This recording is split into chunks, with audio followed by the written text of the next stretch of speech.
Fais 100 000 streams par mois, c'est génial, mais est-ce que ça paye vraiment ton loyer? Je m'appelle Léa, vous êtes sur LM Talk et aujourd'hui on parle de sujets liés à l'industrie musicale en 1 minute.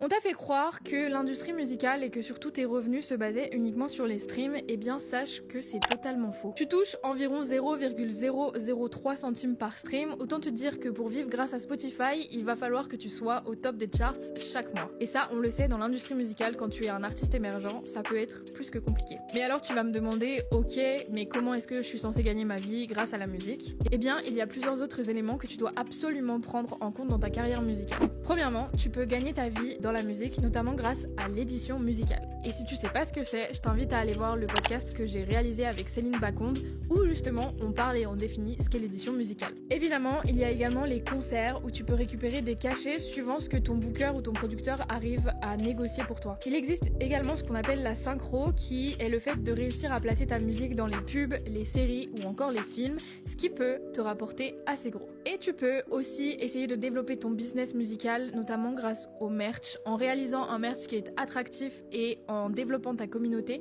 tu pourras totalement réussir à gagner quelques gains sur cette partie de ta carrière. En fait, la musique au final, c'est un peu comme une entreprise. Ta carrière, elle est pas juste solo, il faut que tu la vois comme un business. Plus tu diversifies tes revenus, plus tu auras de chances de pouvoir augmenter tes gains.